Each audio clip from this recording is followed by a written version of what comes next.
With me to talk about Romney's comments and why he won't back down is Congressman Jason Chaffetz of Utah. Hi, Congressman. Thanks for joining us. Hey, thank you. Let me start with this. This was a cell phone camera video that was captured. It was unscripted. It was not any remarks prepared by Romney for the public, and now he's getting hammered for this. What's funny is Obama didn't get nearly as hammered for his comments about guns, religion, and people being indifferent when he was captured on cell phone video at a fundraiser.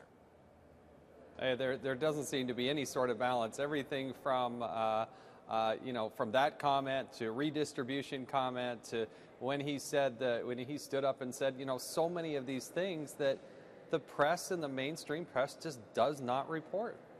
They just don't do it. Let me ask you this. The Obama campaign, they have the good cop, the bad cop. They got Axelrod, who tries to put things in perspective. And then they've got the groin kicker, Stephanie Cutter. Who is going to get out there in the name of the Obama campaign and either start softening this up or kicking people in the groin? I don't know. They seem to. I have no idea how they operate over there. They seem to be in a bit of disarray, and there's a lot of clutter, a lot of discussion right now. But by the time we get to that debate, which I think is 2 weeks from tonight, right, Wednesday, October 3rd, then you're really going to see something. I think that the mass of the public is really going to want to watch.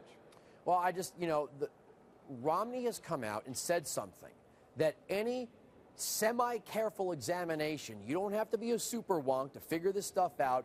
He came out and said something that was very truthful about our tax system and our entitlement system, and he's rightly pointed out that it is unsustainable at this point. And very few people are actually getting into the numbers like the Wall Street Journal. Most of the liberals and media are just calling him cold, unfeeling, saying he wrote off 47% of the population, ignoring that in a two-party campaign, there's always going to be people who aren't going to vote for the other side no matter what they do. Hey, there's a base of support for President Obama. There's a base of support for Governor Romney. But how do you get to those truly persuadable or undecided voters along the way? And the reality is the core of this election is going to be functional based on who has the best case about how to get our jobs in the economy moving forward again. We went from 32 million people on food stamps to 47 million people on food stamps. Are we moving in the right direction or the wrong direction? We're moving in the wrong direction. And so I would argue that President Obama's plans have not worked. He has failed in this regard. He had the House, the Senate, the presidency. He failed to deliver for the American people, has moved us to bigger government. We're now spending 24 cents out of every dollar spent in this country is spent by the federal government. That's unsustainable and without precedent. Or you have Governor Romney's plan, which basically tries to say we need more limited government. We need to get people back to work, and it's going to be the free enterprise system. It's going to be entrepreneurs that are going to grow this economy, not the federal government. That is the crux of this election, and very similar to what he was saying on tape. Congressman, 20 years ago, Bill Clinton gave his acceptance speech to the Democratic National Convention, and he hedged a lot on old-line liberalism. He talked about a government that didn't let people slip through the cracks, but he also said work was one of the most important things. He used the phrase fair share, but he also said the rich shouldn't be soaked. That's all gone. Bill Clinton doesn't even talk that way anymore. And the one supposedly shining moment of the Clinton administration, this bipartisan agreement on welfare reform to end welfare as we know it, has been gutted by this administration. I have one simple question. I'm not trying to freak you out with this one. What if we get to the point, now that the work requirement's been removed, what if we cross the line of 50.1% of the American population is dependent on the federal government? Well, it'd be such a sad day. That is not the foundation of this country. The American dream wasn't built on cash for clunkers and bailouts and government investment into Solyndra. It was based on hard work and sweat and roll up your shirt sleeves and get it done. And this over-regulation nation that we've got at this point, the attacks on liberty have caused us to the point that we are approaching 50%.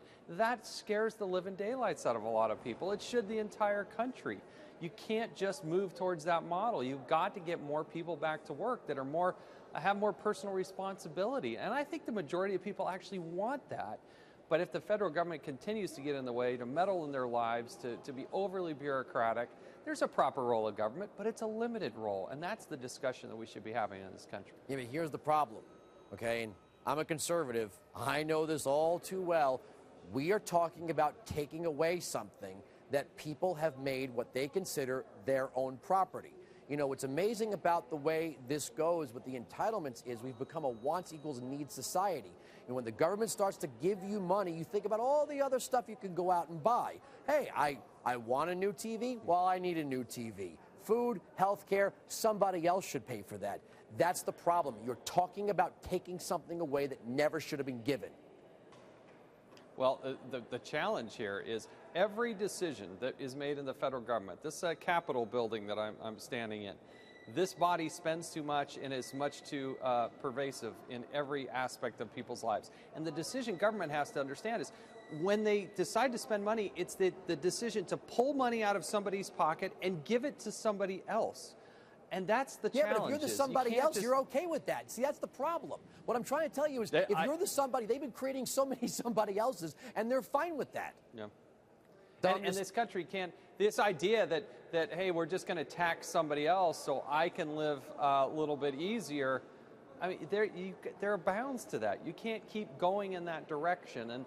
And that's why when President Obama puts forward a budget that nobody supports but spends 24 cents out of every dollar, it's just financially prudent to look at that and say, you can't keep doing that. We're $16 trillion in debt. We spend more than $600 million a day in interest on that debt.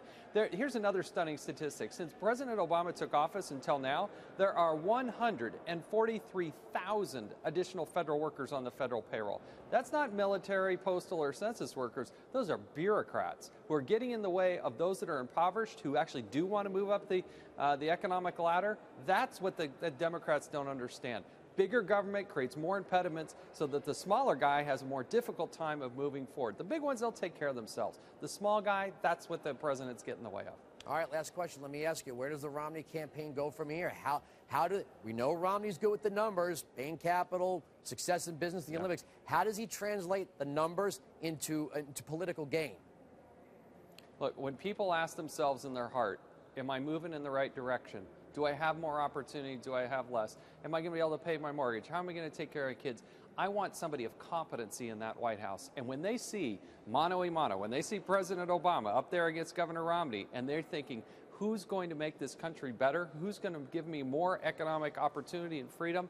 I think clearly they're going to see that Mitt Romney is a much better position to do that. Much like what happened when Ronald Reagan was debating Jimmy Carter.